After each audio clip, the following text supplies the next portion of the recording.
최순실 사태가 전국을 휩쓸고 있는 가운데 국가안보와 민생 안정을 바라는 종교, 사회, 정치기원로 22명이 시국선언에 나섰습니다. 박 대통령과 여야 정치권을 향해 초당적인 거국 내각을 구성할 것을 촉구했습니다. 국정농단 사태에 대한 단죄를 강조하면서도 국정운영 정상화를 위한 노력에 국민들이 관심을 가져줄 것을 당부했습니다. 예, 전국의 대학가를 중심으로 시국선언이 번지고 있는 상황에서 어제는 종교, 사회, 정치계 원로들이 한데 모여서 시국선언을 했습니다. 이 시국선언이 더 주목이 되는 건요, 이름들 가운데 진보적 인사뿐만 아니라 그동안 박 대통령을 지지해왔던 보수 원로들 이름도 눈에 띄어서 말이죠. 자, 이번 시국선언에 참여한 원로 가운데 한 분, 한나라당 윤리위원장을 지낸 경실련 공동대표 임명진 목사 만나보겠습니다. 임 목사님 안녕하세요. 네, 안녕하십니까. 오늘 네. 이야기는 시국선언 얘기인데 그거 들어가기 앞서서 말입니다, 목사님. 네. 조금 전에 저희 그 포인트 뉴스 들으셨는지 모르겠어요. 네. 어제 박정희 출생 100년 기념사업회가 출범식을 가지면서 네. 서울 광화문 광장에다가 박정희 동상 건립을 추진하겠다 이렇게 선포를 했습니다. 그래서 많이 좀 여론이 술렁였는데 어떻게 보셨어요, 이 뉴스는?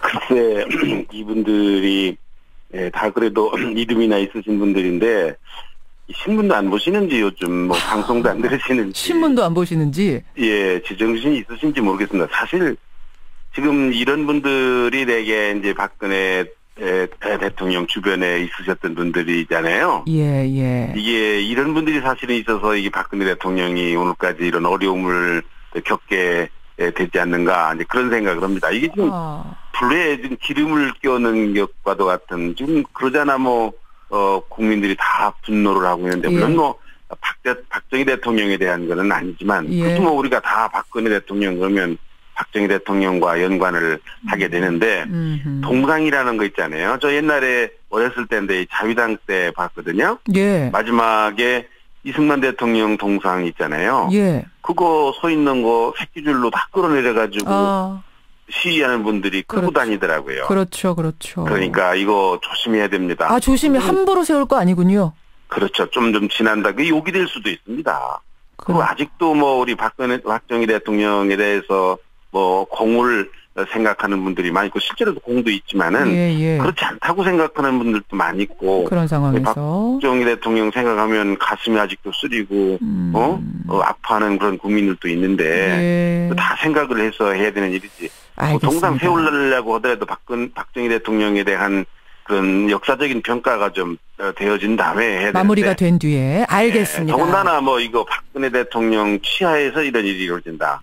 이거는 좀 문제가 있고 그러잖아요. 지금도 4천억, 3천억 어떤 도시에서는 기념관 만드는데 1,400을 쓴다. 그런 얘기 나오죠. 이게 지금 나라 경제도 고향에서. 어려운데 이거 정말 그 국고를 이렇게 써도 되는가? 국민들의 세금을 그런 무슨 분별이 없는 사리의 분별이 없는 사리를 분별하지 못하는 그런 처사라고 그렇게 생각합니다. 서울 광화문 광장에다가 박정희 전 대통령 동상 건립을 추진하겠다 해서 술렁이고 있어서 일단 제가 그걸 좀 먼저 여쭙고요. 네. 그나저나 어제 각계 원로들이 모여서 시국선언문 낭독하는데 그 뒤에 보니까 이런 플래카드를 붙이셨어요.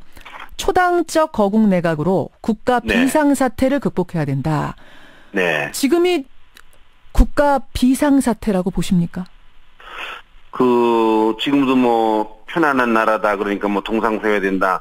그런 몇 사람 몰지각은 사람들을 빼고는 모든 사람들이 지금 나라를 걱정하고 있지 않습니까? 하하. 어제 모였던 원로들을 보면 진보 보수 말할 것도 없고 또 지금 요새 보면 학생들까지 젊은이들이 다 지금 촛불을 들고 나오는 이런 또 상황에서 시국선언도 하고 이러는 상황에서 누가 이거를 비상사태라고 얘기하는 수가 있겠습니까? 비상사태다. 비상사태. 근데 제가 임 목사님 나오면 꼭 좀 질문을 해야겠다라고 했던 게 뭐냐면 2007년에 한나라당 윤리위원장 하셨잖아요. 네. 그때 대선 앞두고 당내 경선이 있었는데 그때 박근혜 후보 측이 임명진 목사님을 아주 불편해했던 기억이 나요. 왜냐하면 경선 토론회에서도 최태민 씨와 박근혜 대통령, 그 당시 박근혜 후보죠. 관련된 질문을 아주 날카롭게 하셨던 게 제가 기억이 나거든요. 네. 기억나시죠? 그게 이제 경선 토론회가 아니라 이제 검증 청문회였는데요. 청문회였습니까? 이게 지상파 텔레비전 3사, 4사가 다 방송을 생중계를 했던 맞아요. 그런 일입니다. 예. 이명박 후보와 박근혜 후보에 대한 이제 검증을 우리가 자체적으로 한나라당에 서게 됐는데 예. 하필이면 제가 이게 박근혜 후보 검증 쪽을 역할을 맡게 됐습니다. 예. 뭐 제가 무슨 박근혜 대통령 특별한 무슨 애증 무슨 관계가 있어서 그런 게 아니라 그냥 역할을 맡게 됐어요. 예. 이제 뭐 박근혜 대통령 그 후보에 대해서 여러 이제 그 의혹이 제기가 됐는데 물론 뭐 이명박 후보에 대해서도 그렇습니다만은 예. 특별히 제가 지금 기억하는 대로 치태민 씨와 관련된 여러 가지 그 의혹이 제기가 됐었습니다.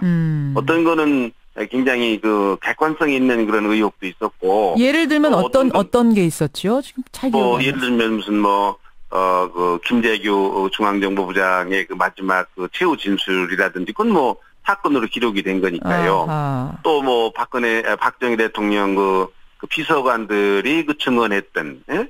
그래서 무슨 월간지에 보도가 됐던. 최태민 씨가 박근혜 대통령한테 접근하는데 그걸 멀리해야 된다 뭐 이런 보고들 뭐 이런 거 말씀하시는 거죠? 친국이라든지 뭐 여러 가지 그것은 사실이었던 것 같아요. 예. 그래서 이제 그때 보도가 되어졌고 예. 또 뭐 요즘으로 말하면 소문 수준, 루머 수준의 그 찌라시 수준의 여러 가지 예. 뭐 확인이 안 된 또 뭐 그런 말도 있었고 저는 뭐 이게 공개된 자리고 공식적인 자리니까 굉장히 검증이 된 절제된 그런 그 의혹에 대한 질문을 몇 가지 했습니다. 그랬죠. 근데 박근혜 후보는 그런 게 바로 네거티브다. 네거티브 하지 말라 뭐 이런 요지로 답하면서 넘어갔던가요, 그때?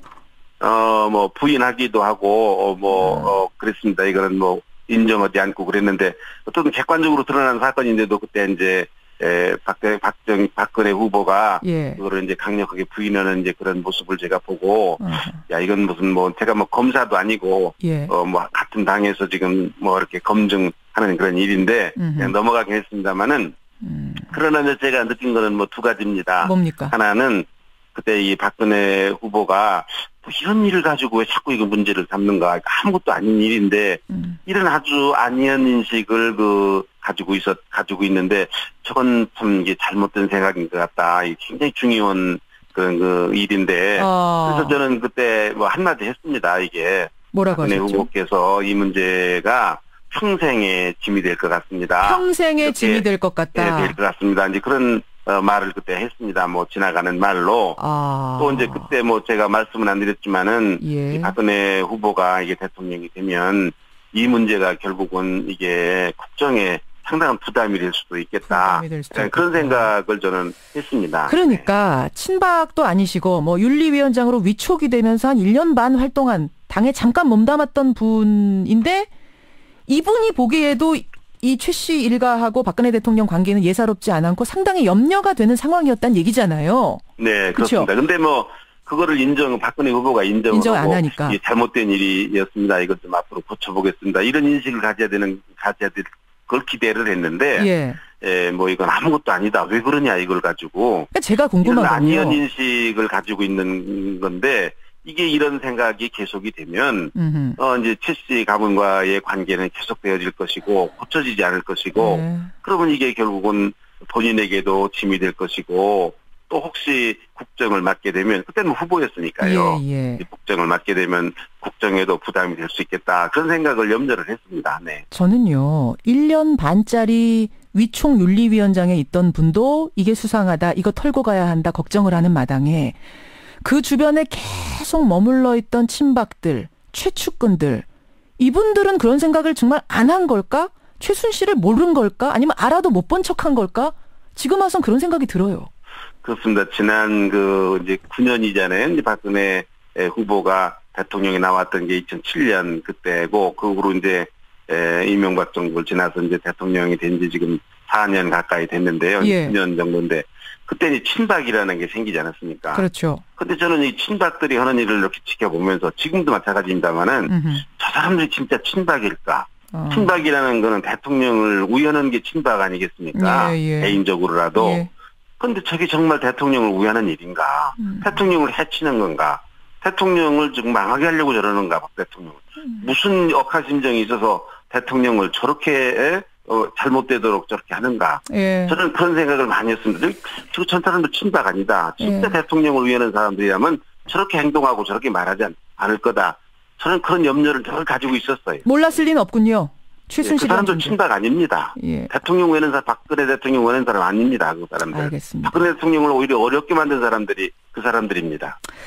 이제 이 난관을 어떻게 수습하는가 이게 숙제인데 어제 대통령이 신임 총리 임명하면서 전국이 지금 더 꼬이게 됐습니다. 국민들이 더 분노하게 됐고 네. 이렇게 계속 대통령 주도로 전국을 밀고 나간다면 임 목사님 어떤 상황을 예상할 수가 있을까요? 저는 지금 국민 여론은 하야, 탄핵 뭐 이런 여론이 훨씬 높다고 생각합니다. 이게 전체적인 이제 국민적인 여론이 어떻든 예. 박근혜 퇴진이 대체적인 국민의 여론인 것 같습니다. 근데 우리 원로들이라는 나이살이나 먹은 사람들이 생각을 할 때 이 국민 여론은 뭐 이렇긴 하지만은 그러나 이게 박근혜 대통령이 하야를 한다든지 뭐 탄핵을 한다든지 그러면 이 지금 우리나라가 여러 가지 대내적으로 엄중한 이런 상황 속에서 헌정 중단이라는 이런 또 하나의 어려움을 겪게 되니까 이걸 어떻게 지혜롭게 수습할 수 있을까?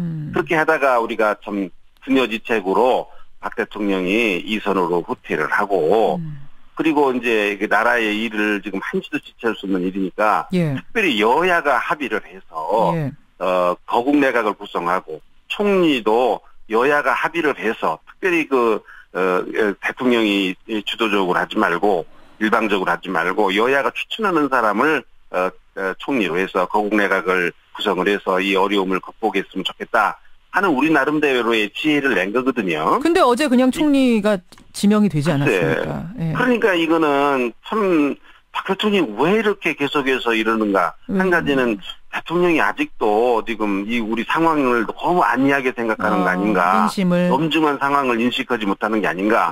아니면 아직도 자기 자신이 뭐를 지금 어떻게 잘못했는지를 깨닫지 못하고 있는 게 아닌가. 예를 들면 지금 이 정국은요.